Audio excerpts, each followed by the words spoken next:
aussi pour faire un petit peu le côté pub, mais je dirais plutôt l'actualité des gens présents dans la salle. Donc on va commencer par notre ami Polo, avec son petit chapeau, là, que tout le monde commence à connaître, qui a son bar bazar à Calac. Et alors, il a la chance, enfin la chance tant mieux, c'est bien, il est reconnu. Donc il a été publié, donc son café, et dans le petit guide, des bistrots, rades et comptoirs. Voilà, donc voilà le petit papier, donc c'est pour la souscription, enfin pour commander, mais sinon rien que pour le savoir. Isabelle, je vais en rajouter, j'ai le document, mais ça c'est pour commander le livre. D'accord. Voilà. Et il est dans le Bistrot Braise, le Tour de Bretagne des vieux cafés à vélo, puisque c'est un des plus anciens cafés de Calac. Voilà. Ça va, Polo, c'est ce qu'il fallait dire? C'est très bien. Alors, le deuxième plateau va commencer avec Alina. Alors, qui est Alina? Alina est une auteure, écrivaine, qui écrit des livres pour enfants. Donc, il y a un exemplaire de chacun de ces livres qui est sur la table. Elle va nous conter une petite histoire tout à l'heure en commençant. Et elle vient de publier une autobiographie, Mémoire d'orphelin. Voilà, un livre, je pense qu'il doit être très dur pour adultes, hein, pas pour enfants cette fois-ci. Donc voilà, je pense qu'avant de commencer, elle vous en parlera un petit peu. Donc ça, c'est Alina, voilà, Mémoire d'orphelin.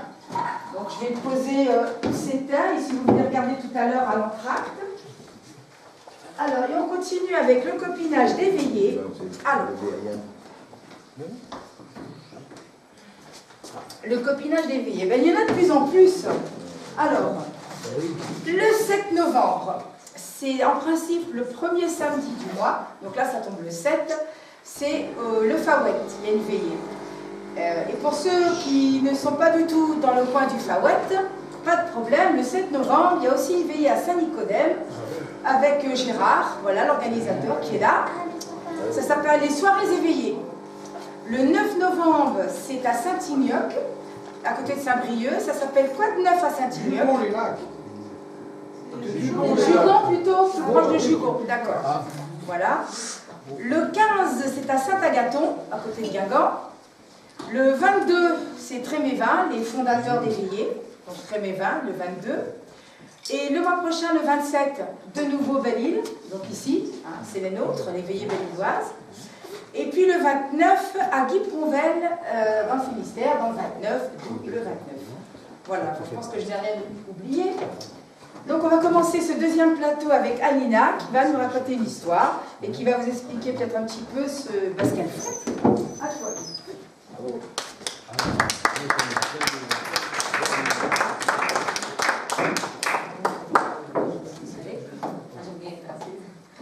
Bien oui, je suis auteure de livres pour enfants.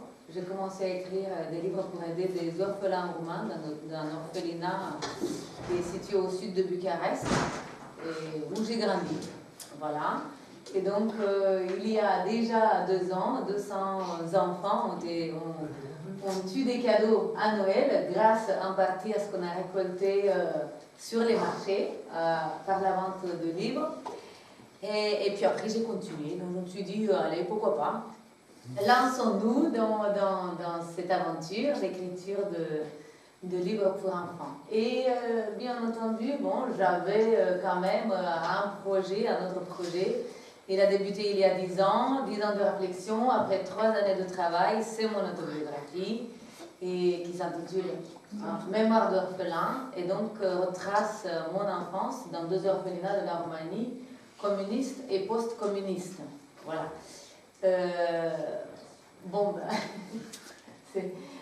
J'espère que vous allez avoir l'occasion de me revoir dans les salons du livre, sur les marchés. Je serai un tout petit peu partout.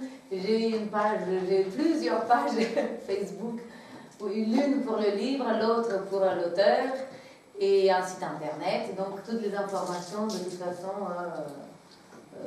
sont là-dedans. Et ben maintenant, je vais vous conter l'une de mes 3 histoires pour enfants, Souris au poil. Voilà.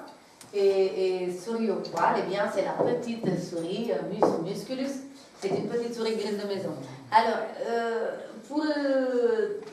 il y a certains d'entre vous, peut-être surtout les enfants, ils ont besoin de quelques notions. Alors, il faut savoir que les souris ne perçoivent pas le rouge. Eh bien, ils voient le monde en nuances de blanc, de gris et de bleu. C'est pas les taureaux? Les souris. Alors, ensuite, le corail, donc le corail, le polype du corail chauffé à très haute température produit une substance qui s'appelle l'hydroxyapatite et qui fait partie de l'émail des dents des enfants. Donc vous avez deviné, mes histoires sont aussi un mélange de fabuleux et un tout petit peu de science. Hein. Partons quand même. Alors voilà. Je suis un peu émue parce que là, j'ai un super public. Grand public. Je ne vais pas tourner les pages parce que sinon ça va me perturber un tout petit peu. Et voilà. Bien, voilà. Hein, musculus. La petite souris grise de maison grignote intensément ce qui lui reste d'existence. Un jour, un rêve étrange vient la surprendre dans son sommeil. Elle se réveille en sursaut avec sur le bout des lèvres 2 mots, corail et enfant. Dès lors, Musculus ne cesse de se ronger la patte, si bien qu'un autre jour, elle fait son baluchon, elle dit adieu à sa nombreuse famille et s'en va chercher un sens à son rêve. Mais, coursée par la soif, et à bout de force, elle tombe dans la rivière qui l'abreuve. Aussitôt, elle est recueillie dans les bras aquatiques de l'océan du Nord qui la réveille à la vie, à gouttes d'eau de pluie et de graines transportées par le vent. Mais, que fais-tu dans ces eaux froides et terrifiantes? Lui demande-t-il en secouant ses flancs. Bien qu'épuisée, la petite souris parvient à prononcer « Corail, enfant, puisque je n'y comprends rien, je souhaite que ton rêve soit mien. » Rajoute l'océan du Nord en une marée de sursaut. L'océan du Nord vit et comprit qu'ils étaient enfin sur la même longueur d'onde. Aussitôt, il se met à racler ses fonds et fait émerger sur une vague scélérate un petit coquillage garni d'une minuscule pépite de soleil. Il l'offre à la petite souris et lui dit au revoir, mais sans lui faire la bise, toutefois accompagné de ce conseil. Si mon fils, Grand Blanc le brusque, cherche à te perdre, entr'ouvre légèrement ton coquillage, et ce qui en ressort te sauvera. Allez, bonbon, petite souris. Musculus fut réchauffé de toutes ses bonnes intentions, et alors à l'aide de l'albatros qui est sorti du fond des océans et grâce à l'Alizé, eh bien, elle va arriver en mer Rouge.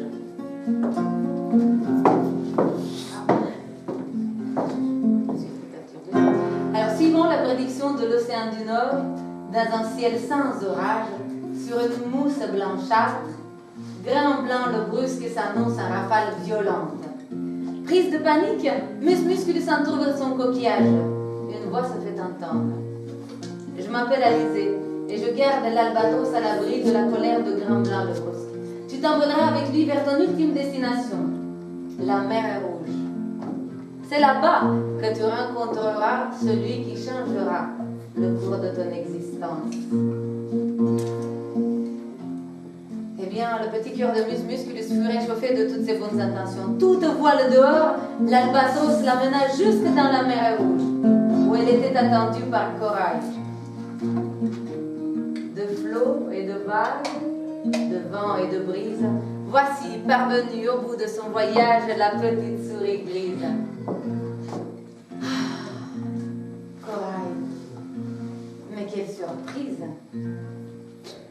Hélas, Si je ne puis percevoir le rouge de ta beauté, c'est la nature qui l'a voulu. Elle me l'a enlevé.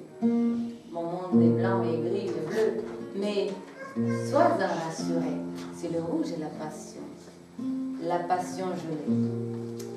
Je suis là, je suis venue te chercher. Ah, tu m'envoies étonnée. Il faut que tu saches, souris, que dorénavant, les enfants auront besoin de toi. Je suis là pour t'aider. Vois-tu ces multiples polypes qui forment mon squelette? Oui, Corail, mais pourquoi les enfants ont-ils besoin de moi? Écoute bien. Au contact de ta pépite de soleil, mon polype produira de l'émail.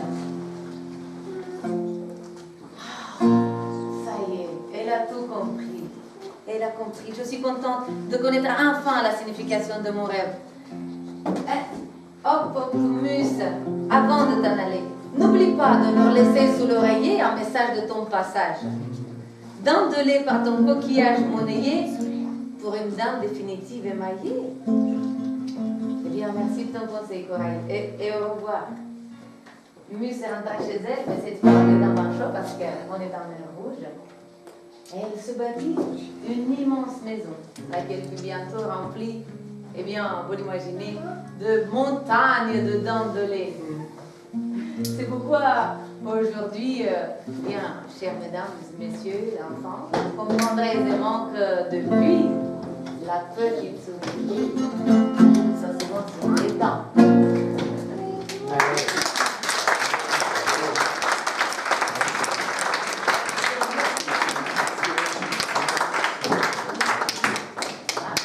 Désolée, elle a dû répéter avant, j'en suis un peu. Tu veux ça ou la chaise? Chaise, on se tâche. Ouais, je suis sur un temps. On va en prendre une là.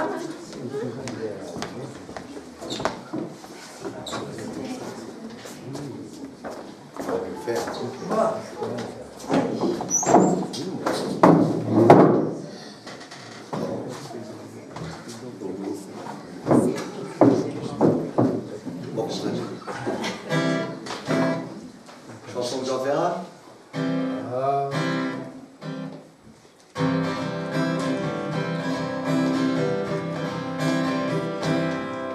Ils étaient 20 et 100, ils étaient des milliers, plus des maigres et tremblants dans ces wagons plombés qui déchiraient la nuit de leurs ongles battants. Ils étaient des milliers, ils étaient 20 et 100.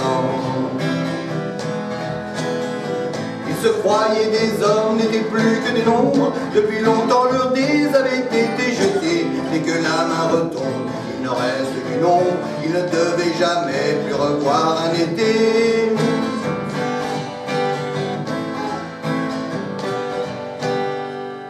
La fuite monotone et sans hâte du temps, survivra encore un jour une heure obstinément. Combien de tours de roue, d'arrêts et de départ, qui n'en finissent pas de distiller l'espoir. Ils s'appelaient Jean-Pierre, Natacha ou Samuel. Certains priaient Jésus, Jéhovah ou Vishnu. D'autres ne priaient pas, ce qu'importe le ciel. Ils voulaient simplement ne plus vivre à genoux.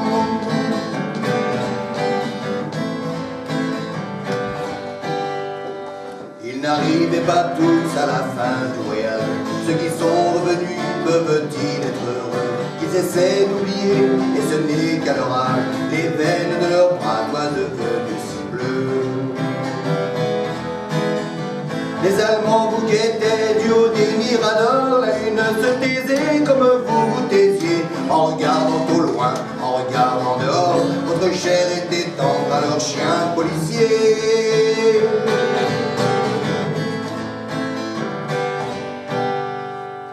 On me dit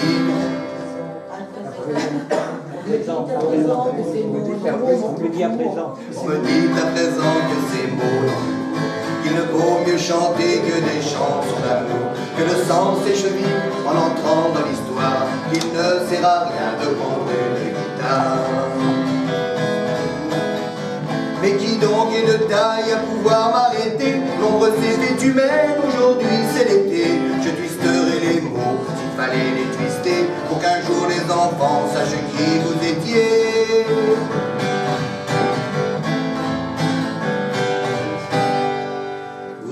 étiez 20 et 100, vous étiez des milliers.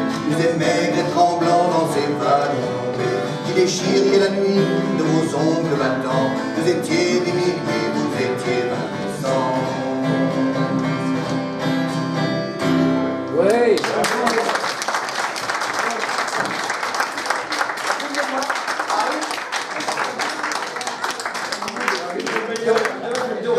On prend la papier, quoi. Karine et Anaïs. Anaïs, c'est pas moi. Non, c'est ce que je lui expliquais, c'est que quand je trouve de c'est préparé. Ah ouais, j'étais exprès. C'est rare. Ça travaille.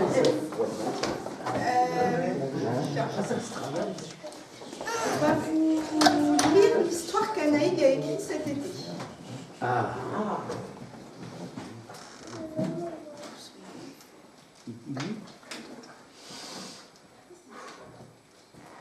Le château d'Anaïg. Il était une fois une princesse Anaïg et sa fille qui s'appelait Helena. Un jour, Helena alla voir son père, le prince Giuseppe, toujours heureux et rigolo. Il raconte des blagues rigolotes. La petite princesse Helena était très belle. Elle a 5 ans et elle naît le 21 novembre 2010. Giuseppe, lui, a 37 ans et la princesse Anaïg 27 ans. Ils sont heureux, même Helena. Un jour d'été, Helena trouva une copine. Elle s'appelle Noémie, très gentille et heureuse. Elle n'habitait pas dans un château comme Helena. Mais une sorcière avec un nez crochu est venue jeter des mauvais sorts à notre château. Elle a pris Helena et elle est repartie sur son balai. Le prince et la princesse pleuraient. Un chien est arrivé du ciel avec une chouette hélice. Abracadabri, abracadabra, et le chien, tu disparais. Non, criait le prince et la princesse. Pourquoi tu fais ça, Maléfica? C'est mon travail. Si vous voulez, je vous emmène sur ma planète. Je ne sais pas, dit le prince. Moi, je veux bien vous aimer. Et elle chuta dans l'oreille de Jésus.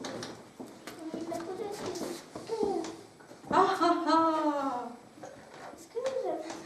Est-ce que vous avez un balai volant? Oui, avec mon pouvoir, on peut faire voler un balai. Vous avez gagné. Ouais, j'ai pensé, on a gagné, on a gagné. Dépêchez-vous de faire voler. Dépêchez-vous de faire voler le balai.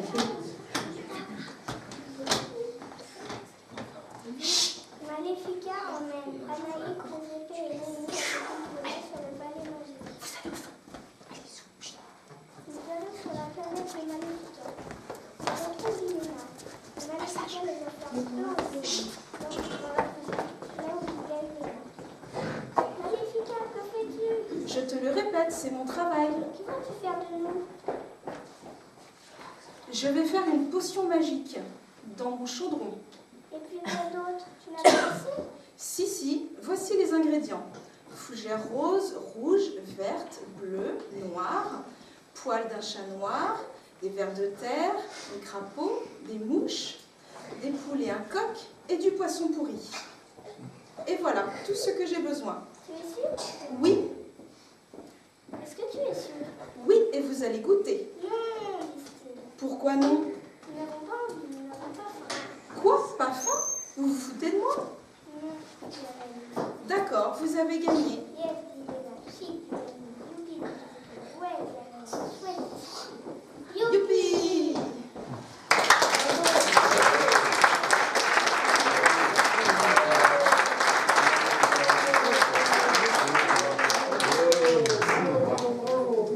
C'est très bien. Alors, j'ai Pascal, de nouveau, pour un autre de ses poèmes.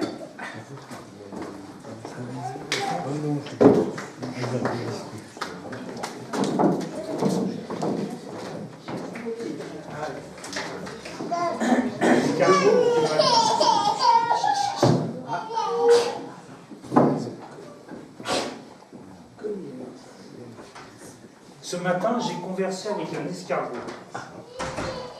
Converser, c'est un bien grand mot. Il m'a à peine répondu, comme si j'étais un inconnu. Cet escargot, je le croise tous les matins. D'habitude, on parle de tout et de rien. Ce matin, je pense qu'il était pressé. J'ai couru même pour le rattraper. Il faisait une drôle de grimace. Il venait de se fâcher avec une limace. Un souci pour une simple priorité, la limace était soi-disant pressée. Il m'a dit avoir bien dormi, comme un jour de pluie, à l'abri sous ses couvertures, à la bonne température.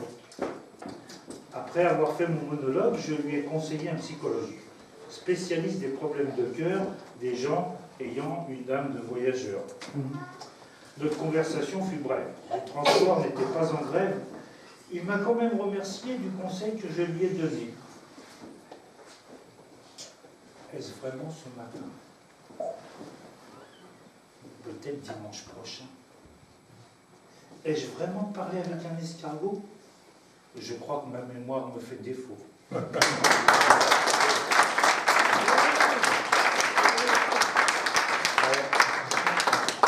Une limace, c'est un escargot qui s'était piqué son sac. Non, c'est un Mireille, escargot. là, c'est à vous? Ben oui, ton tabouret est là. Mireille, Mireille.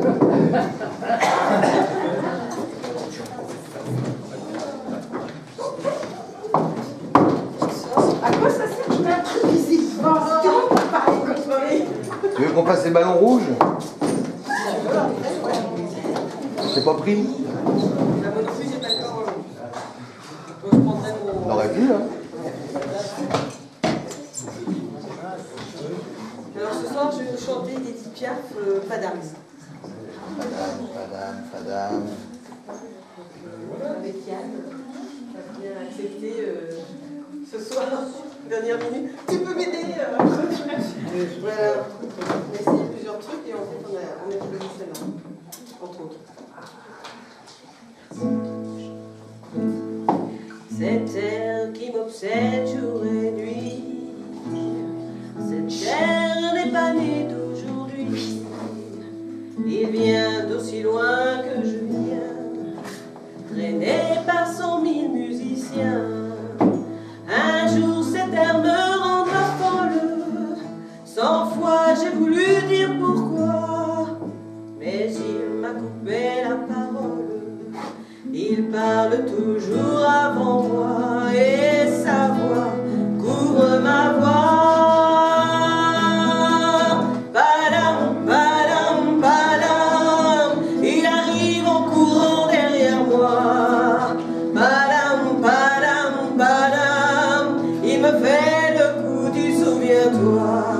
Padam, padam, padam, c'est un air qui me montre du doigt et je traîne avec moi comme une drôle d'erreur cet air qui s'est mis par cœur.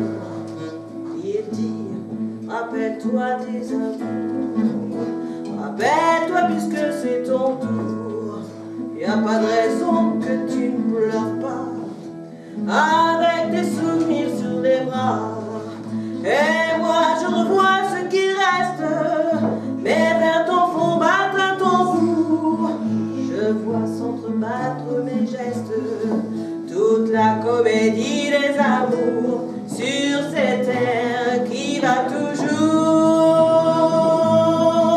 Padam, padam, padam, et je t'aime au 14 juillet. Vous pouvez chanter avec moi. Padam, padam, padam, et toujours qu'on achète au rabais. Padam, padam, padam, dès que tu en vas là-bas un paquet, et tout ça pour tomber juste au coin de la rue.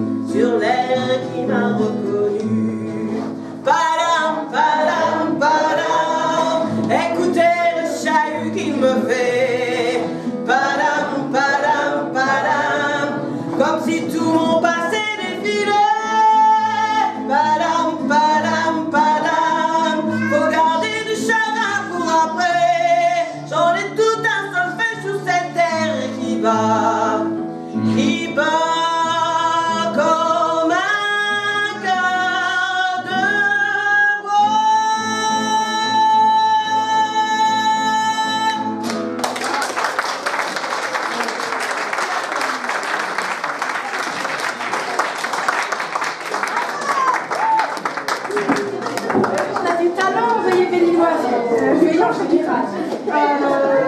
Jean-Yves, c'est à toi? Oui. Un accompagnement de Yann aussi. Bon, Yann, il va rester là, il va se planter sur ce tabouret, il ne bouge plus de la soirée. Il n'est pas au chemin. Alors là, c'est recruté au pied du podium.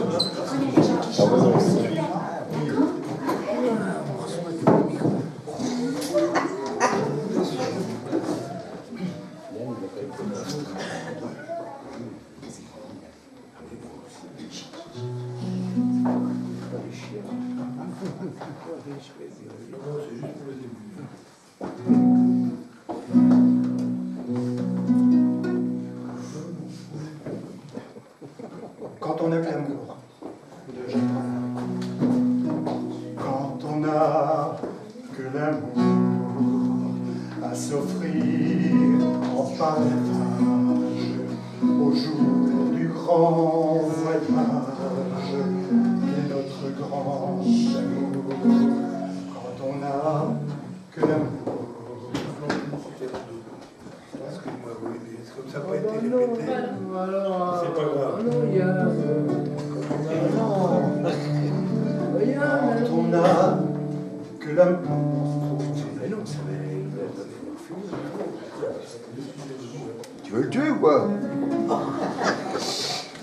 Non, non. J'étais là,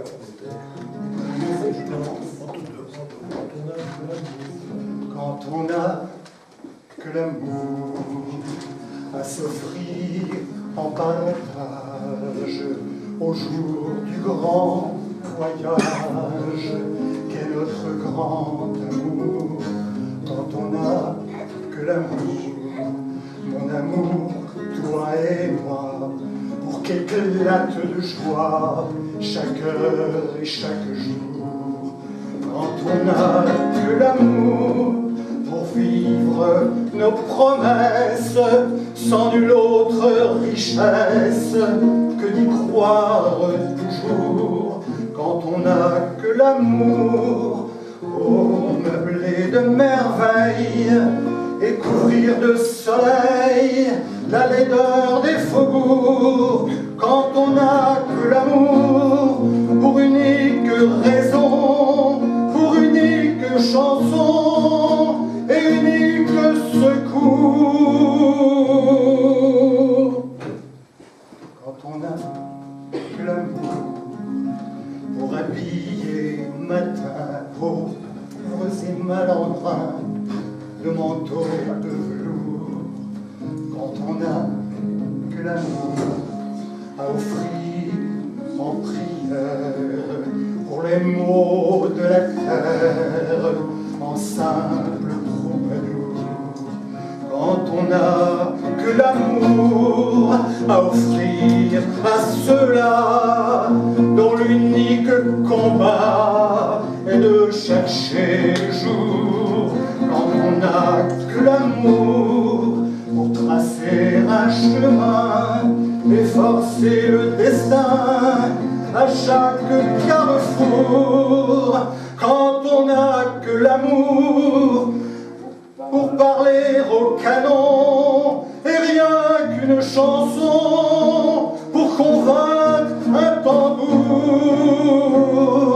Alors sans avoir rien que la force d'aimer, nous aurons dans nos mains amis le monde entier.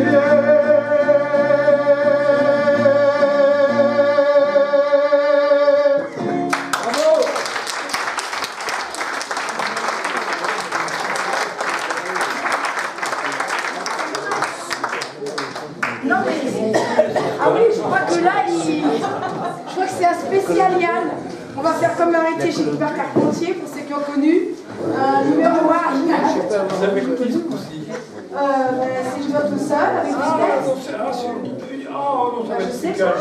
Ça va être plus tranquille. C'est toi qui... Voilà. Oui, mais non, mais voilà. Il y a écrit le texte, 3 histoires. Oh, c'est 3 petites histoires, oui, oui. Bon. Mets-toi au milieu pour la caméra. Je me mets au milieu pour la caméra, d'accord. Alors, Hélas, j'ai atteint un grand âge. Que n'a pas encore atteint mon ami Daniel, mais il a déjà des trous de mémoire, donc je me méfie toujours et je prends toujours un petit papier. Donc je vais aller le chercher. Pas de trou de mémoire pour 2 phrases, moi. Oh, monsieur, les choses étant ce qu'elles sont. Alors peut-être qu'il y en a une ou deux qui sont un peu coquines, mais enfin tant pis. M'étonne de toi, ça. Voilà. Alors la première, c'est un petit garçon qui veut voir son papa. Papa, c'est quoi la différence entre potentiellement et réellement?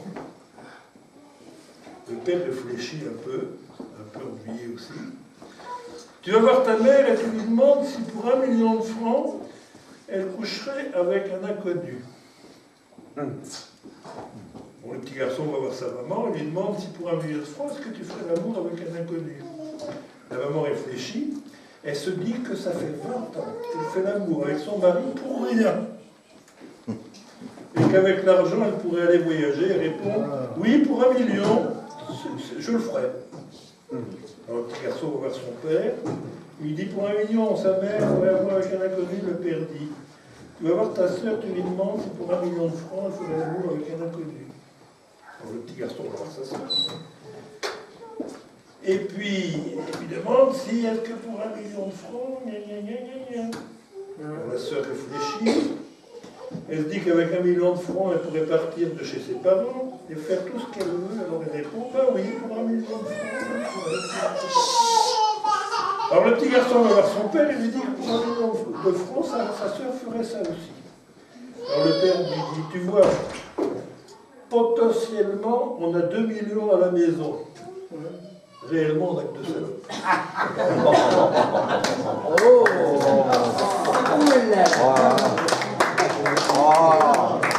Tu nous as pas habitués à ça, Yann. Hein. D'habitude, t'es beaucoup plus chaste. La deuxième, ça se passe comme ça. Il y a une superbe jeune femme. Alors, je vous demande de faire marcher votre imagination. Une superbe Pas la jeune peine, c'est mon femme qui quotidien. attend dans le couloir sur sa civière avant d'être conduite sur un bloc opératoire pour subir une petite... Un peu plus fort, Yann, s'il te plaît. Alors, elle attend pour être conduite au bloc opératoire pour subir une petite intervention chirurgicale. Elle s'inquiète un peu quand même, d'autant plus que l'heure tourne, et il y a un type en blouse blanche enfin qui s'avance, qui relève le drap, qui se gratte la tête, qui la recouvre, examine son corps nu, il rabat le drap, s'éloigne, va vers d'autres blouses blanches et discute. Alors un deuxième en blouse blanche du même goût s'approche, relève le drap, examine aussi, se gratte la tête et repart. Quand la troisième blouse blanche approche, lève le drap et la scrute, la jeune femme s'impatiente. C'est bien beau toutes ces auscultations, mais quand allez-vous m'opérer? Alors l'homme en blouse blanche hausse les épaules et dit, j'en ai aucune idée, nous on repart le couloir.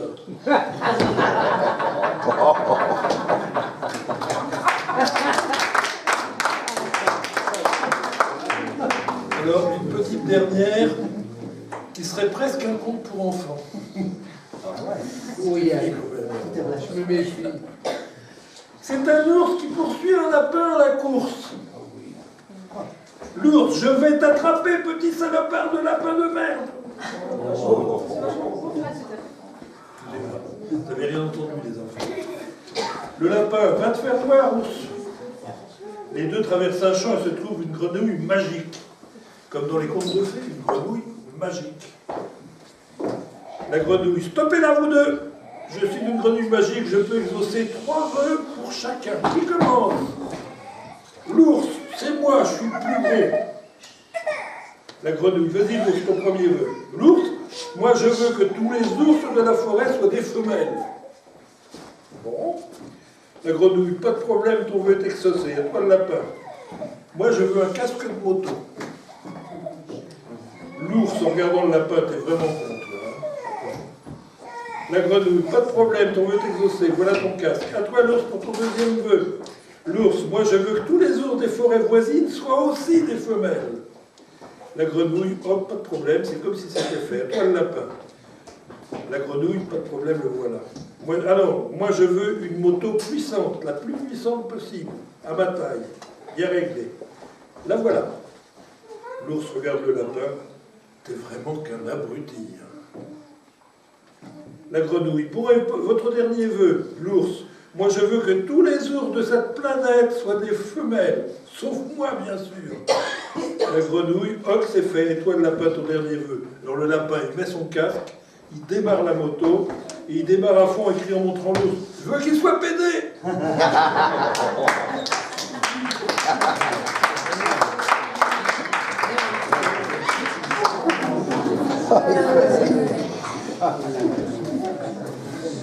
Ça va être au tour de notre Béa.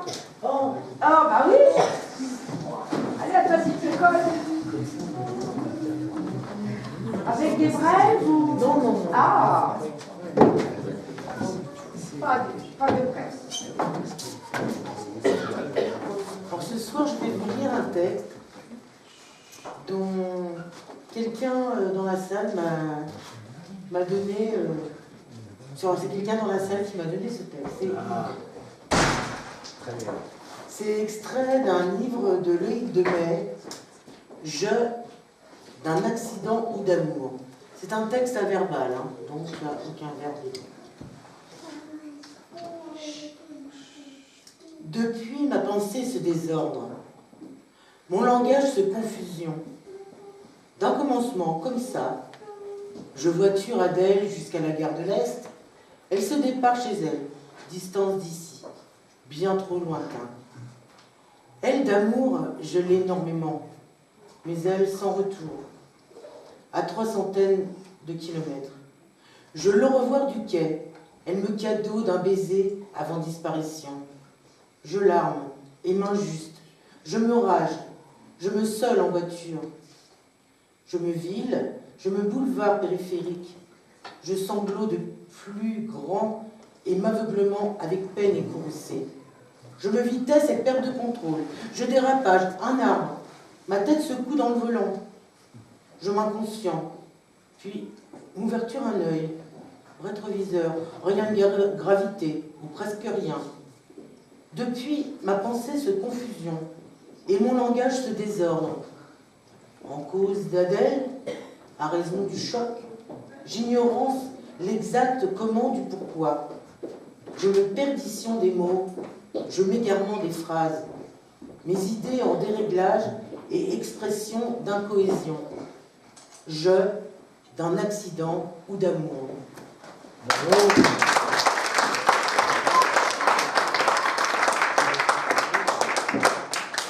Alors ça va être à Gérard, mais avant je demande aux mamans qui ont des petits, quand ils sont un petit peu qui pleurent, bah, d'aller dehors pour pas gêner ceux qui se produisent. Gérard, c'est à toi. Gérard.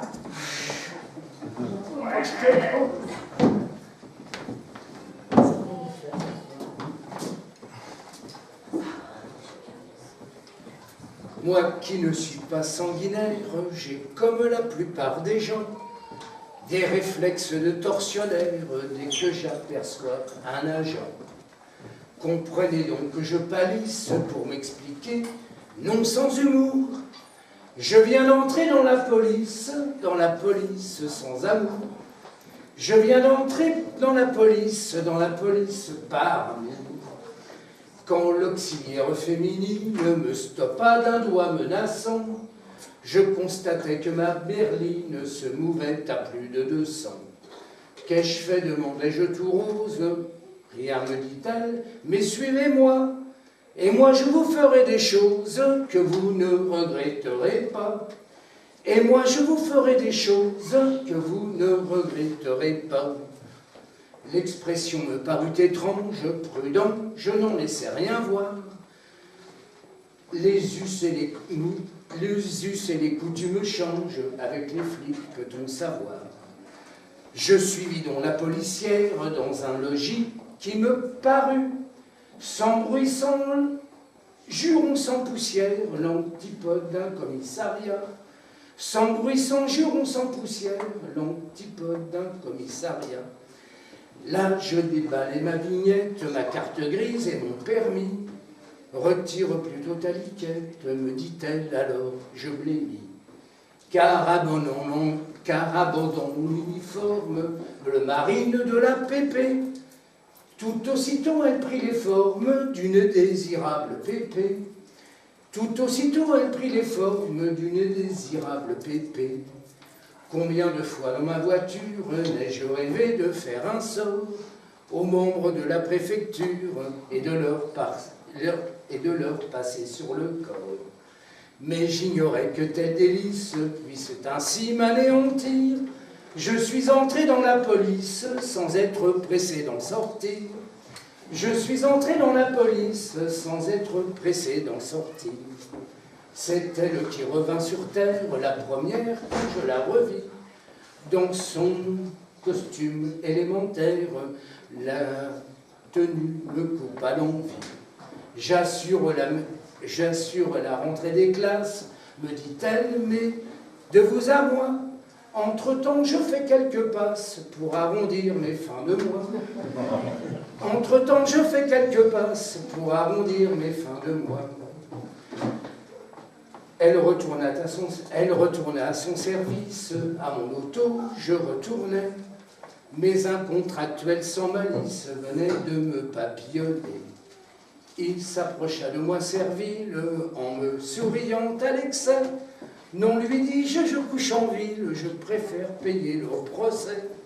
Non, lui dis-je, je couche en ville, je préfère payer le procès.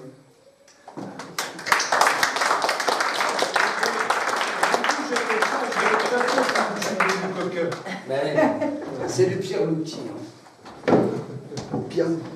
Voilà, deuxième plateau terminé.